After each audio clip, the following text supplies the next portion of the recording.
chiro wakaromba sekuru tashu anoona kubata kupisa vanogona hama uyai muzopona uya kumeporini kwatinanganiko munada sonokofunza ndepapi hatimboshayikwa sekuru vanoisonongura akaromba nekuda kwesiriva sekuru vanozvisonongura hanzi ndacheretedza pagirazi rangu ndikuona pane mumwe muroyi aita mbiri muno mukati memusha apa ndakayangana ata dobeni hanzi anonzi dobeni ndiani apa ndikayangana kumatanga kwake ndikana kunembe wa Shadrach mundu ukauita panipangariritheri asi ndakari munembe wake asadamupa tangwe rachipo hanzi ndacherechedza munhu anonzi dobeni ndatarisa kumagaro kwake kudai ndaona kuri kubuda zita rekuti Shadrach asi ndaona pashure apo Shadrach aimbova munyori panguva yekuti Dobheni anga ari sabhuku asi ndaona Dobheni akazouraya Shadrach Dobheni ari ku angave bana Dobheni Bamsoroi ndachimbokumbira muti tendereka mukana kadiki hanzi wanyalisa urenda nyala hanzi iwe ndikayangana kudimba kamparara kari kumenya kumuika mparara tangweranyi hanzi iwewe usati waenda mberi kutaura ndichakupa mukana wekutaura atomboteerera zvandiri kutaura ndaona iwe pauri ipapo nhasi unonziwe sabhuku asi kuti uzova sabhuku iwewe zvakarwadza Dobheni nekuti Dobheni yanga ari sabhuku ndiye kusaka ukuona mheni pamwe pako nekunda kwamazurupera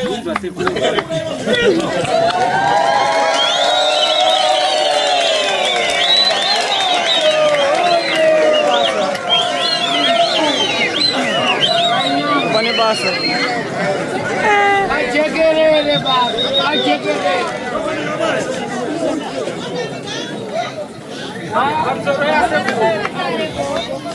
Dobheni hapo tuda kutenda kutomutora uye papi pano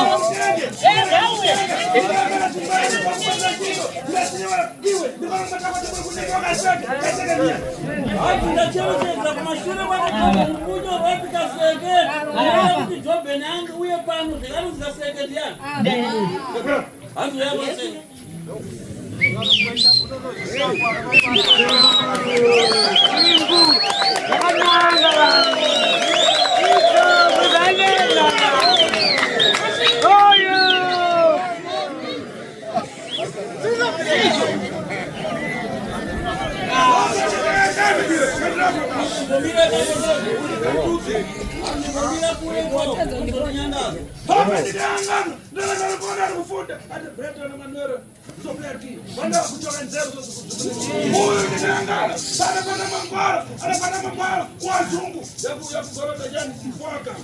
hanzi nasekuru ndacheredza murume ndiani usikaseke hanzi ukamira ipapo kudazvo ndiri kuona munhu anonzi Brighton ndiani mwana wangu ari kupi ari kupenga nao ari panga pa anopenga nao anopenga here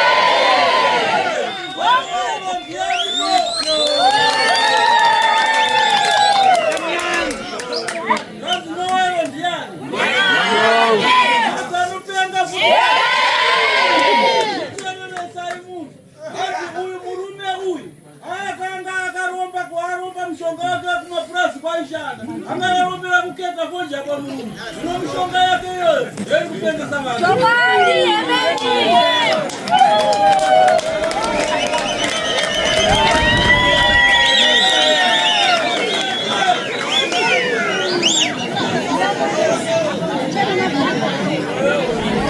ajifaba dogo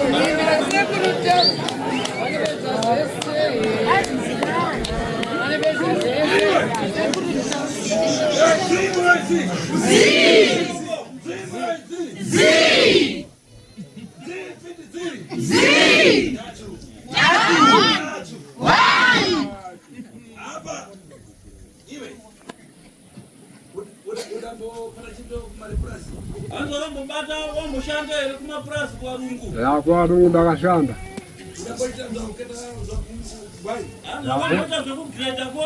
Hapo ndio no grade. No grade.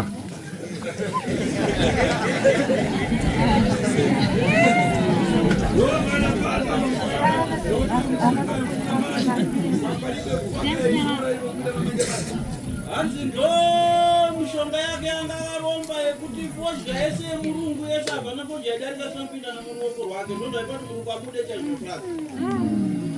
Kuna mwe? Anzi kunyebere. Hapo zatamketera shwa zena. Kunyebere. Pamshonga hapo. Anga bume bai baba. Ati baba tanda ndishana. Kuna magani? Anzi une naro ere. Ndina.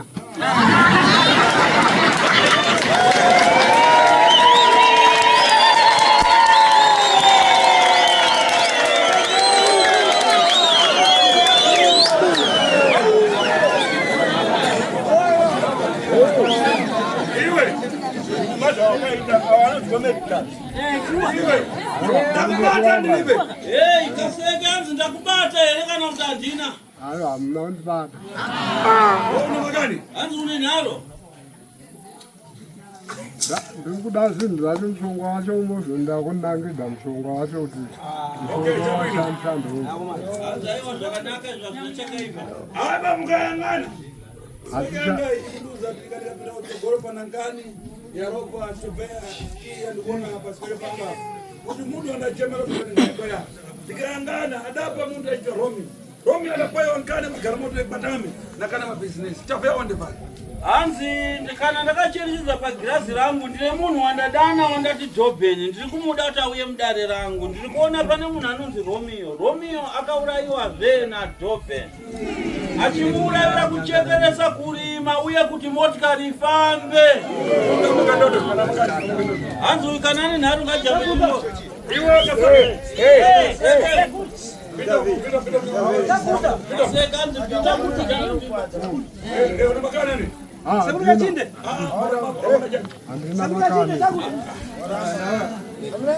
Anzi une nharo ere nokutaurwa nasekuru. nharo dzangu handina.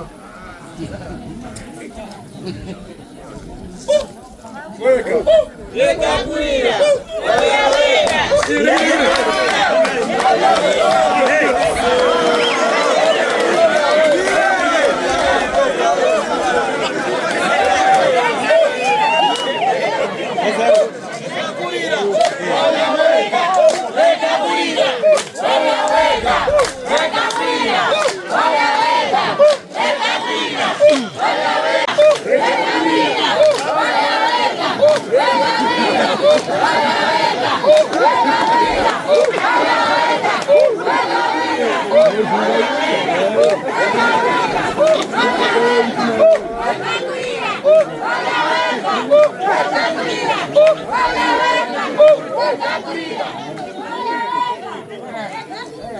Iwe. Ini ndakupata nankani ofiti. Una makani uribe. Anzi ini ndakupata. Wewe unene indifuna kukupa. Ine kana kukupa ipaine.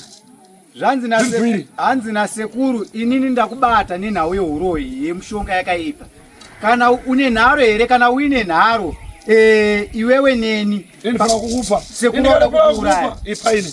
Sekuru akatadza kukuuraya ovauraya nekuti une nharo. Pitom. Kuti pautu hwenyu ipapa pa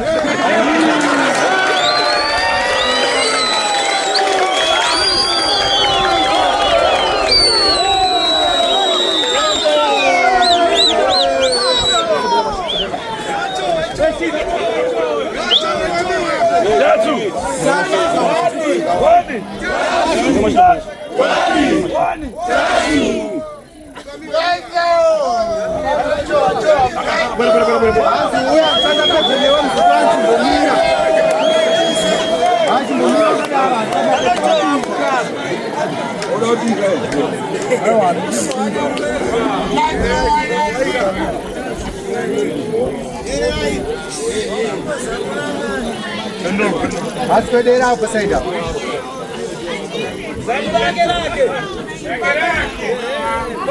Ani kani naro. Manje sicheta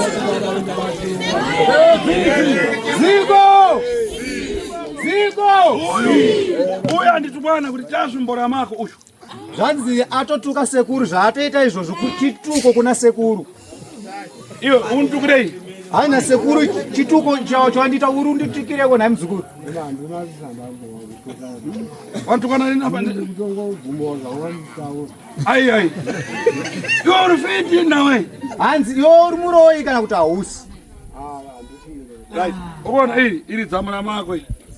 Iri ramanga iyi. Wewe kana uri fiti fudza. Hanzi wewe kaka Ai kana uri fiti ngafudza. kana uri muroyi dzima fudza.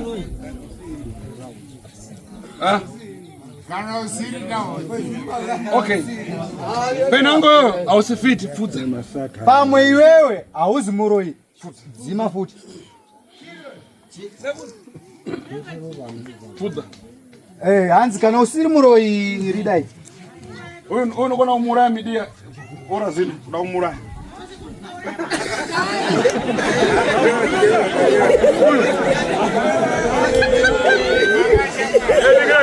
Hanzi momera munhu atereresai munhu. Hanzi nasekuru wada iso. Uyu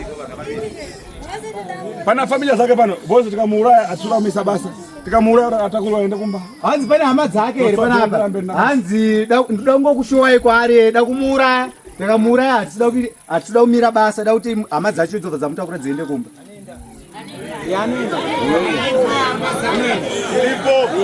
Furigo.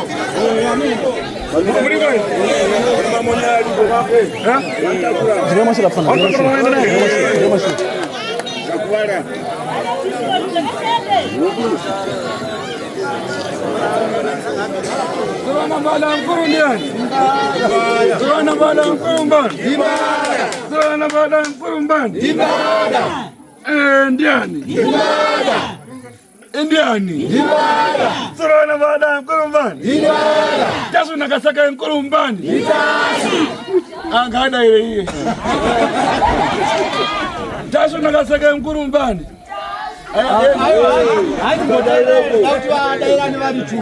Jasu nakasaka mkurumbani.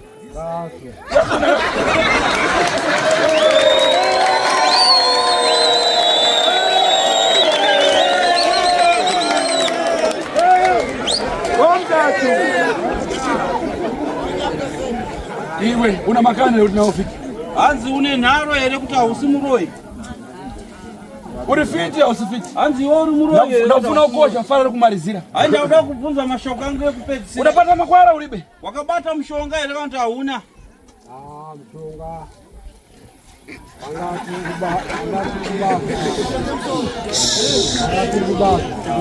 Anyamara.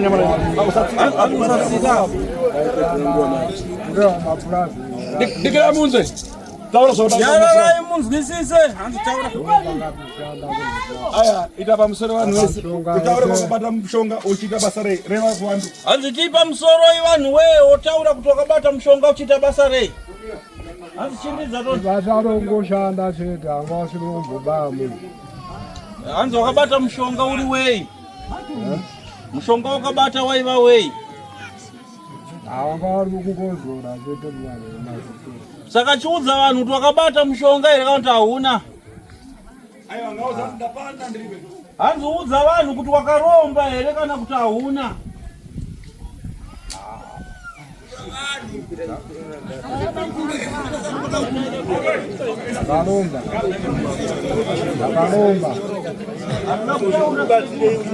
Taurisa. Hanzi taurisa vanhu vari uko vanzwewa. Ndakarumba but mushonga wacho wanga washokuba munhu ndongozora chete ndichida kubasa.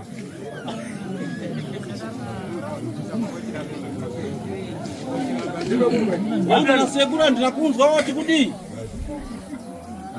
Wakaromba waita. Hanzi wakaromba here kana kuti wakaita sei? Handina kutoona kutotsvaga fundo wanga warongozora chete ndichida. Iwe ndukosha ona ini ndine nyabezi. Ini ndi Hanzi profit. ndikubvunza ini ndini n'anga. Wewe. Ndikayangana dazi. Aiga. Ndakacherechedza ndebvu dzachena wane mhanza. Wewe. pai wako na ini ndikureva mung'ono penanga ungakurira nkomwe hanzi ini ndiri kutaura baba wako mwana mdiki kwandiri iwewe kudai zowane mhanza wachena ndebvu mumwe musi pakuberekwa ungakurire homwe yangu asi baba wavo mwana mdiki kwandiri wazvinzwa ungafana uri kupanzwisisa here pai wako mwana kwa hanzi baba penangwe wewe ndakunamiza mbora mako gogogo kana wondokaripa ndi petoni hanzi kana ndakunebera ndakutuka zvawanzwa kana warwadziwa nazvo une uroyi hwako uchigona ndiuraye penango ukana wakaripa gogogo ukaripe undipe hanzi ndakutukirira chidzu chinzwa kana warwadzwa nazvo wagumbuka nazvo ndiuraye Wati mazi ndo andandi kutoshaya. Andimboziwa ndandi. Okay, uyaenda kutsudza. Hanzi na sekuru yandi kusunungura.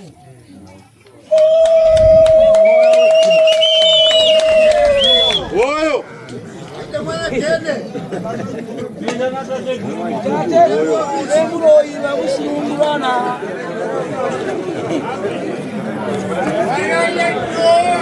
What?